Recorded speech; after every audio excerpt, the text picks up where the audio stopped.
Évoquer la situation au Mali, nous recevons ce soir Mohamed Youssouf Bathily dit Razbat, initiateur et porte-parole du collectif pour la défense de la République au Mali. Bonsoir et merci d'être avec nous. Merci à vous. On vient de l'entendre, nous demandons pas la vengeance, nous demandons la justice, c'est ce que disait l'imam Dicko à l'instant. La justice malienne dispose-t-elle actuellement des moyens nécessaires pour faire la lumière sur les circonstances du drame survenu il y a un an?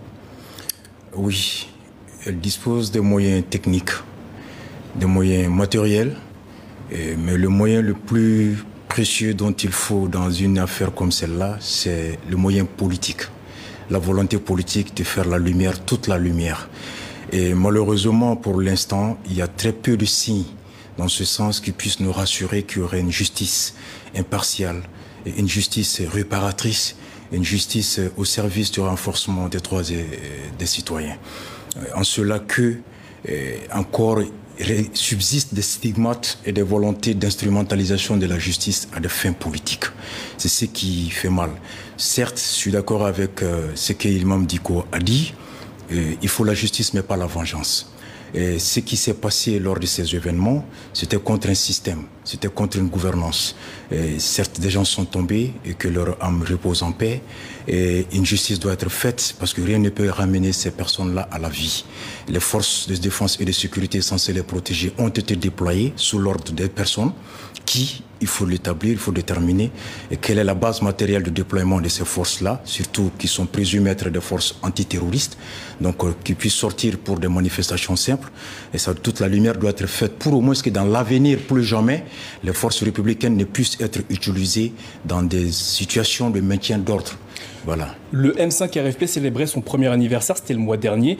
Quel regard portez-vous sur le principal mouvement d'opposition dans votre pays, le Mali ? Le M5 RFP n'a jamais été un mouvement d'opposition idéologique et systémique. J'en suis un témoin, le premier même d'ailleurs. L'imam Dicko qui vient de parler, je suis l'une des premières personnes à qui il a envoyé à l'époque son porte-parole, M. Kaoudjim, dans la première semaine du mois de Carême, pour qu'on puisse ensemble réfléchir aux moyens et actions à mener pour essayer d'influer sur les politiques publiques afin d'endiguer la cherté et la détérioration de la situation. Nous avions à l'époque invoqué les mesures sanitaires parce que nous rentirons de plein pied la Covid et qu'eux aussi, ils venaient tout de suite de critiquer les élections législatives qui venaient de se dérouler en qualifiant à l'époque les autorités de ne pas avoir été sensibles à cette situation et que donc il y aurait une incohérence. Justement alors, quel regard portez-vous aujourd'hui sur le M5 RFP ? C'est la déception. Nous sommes dans un chaos aujourd'hui. Aucune visibilité, aucun cap. C'est le chaos, le flou. On s'est retrouvé dans l'inconnu qu'on craignait, qu'on redoutait. Et je le rêvais à l'époque, et si Ibeka partait de cette manière, qu'est-ce que nous avions comme plan? Qu'est-ce que nous avons comme programme de redressement? Dans le cadre de l'ordre constitutionnel, il n'y en avait pas. Et malheureusement, on s'est retrouvé là-dedans. Aujourd'hui, nous subissons les conséquences. Et j'en aurais terminé là-dessus. On parle de justice. Oui, il le faut, nous le réclamons. Mais encore, il y a eu des biens de l'État qui ont été détruits. Au niveau de l'ORTM, des impôts qui ont été investis dans des équipements matériels. Aujourd'hui, le CNT qui fait office d'organe législatif et les domiciles au sein du CICB. Parce que l'ancien bâtiment abritant l'Assemblée a été saccagé. Des biens privés des citoyens ont été aussi détruits. Il faut une justice pour que plus jamais cela puisse se passer dans notre pays. Aussi bien pour les morts que pour les dommages matériels, c'est cela la justice. Vous parlez justement de justice. Vous avez été accusé de complot contre le gouvernement. Vous avez été détenu pendant près de 4 mois et libéré le 19 avril dernier. Aujourd'hui, estimez-vous qu'il s'agissait d'une affaire électorale ? Ah oui, incontestablement. Parce que la première question qui m'a été posée à la sécurité d'État a été de me dire que Boubou Cissé serait candidat aux élections prochaines. À titre individuel, Boubou Cissé qui est l'ancien Premier ministre, l'ancien président, qui serait candidat aux élections présidentielles à titre individuel ou sous la bannière d'un parti politique et que mes émissions serviraient de propagande pour renverser les autorités actuelles afin de favoriser la victoire de Boubou. Et que alors, est-ce que j'aurais des liens avec la famille et Boubou Cissé, des réunions qu'on aurait tenues dans ce cadre-là? Donc c'est purement électoral.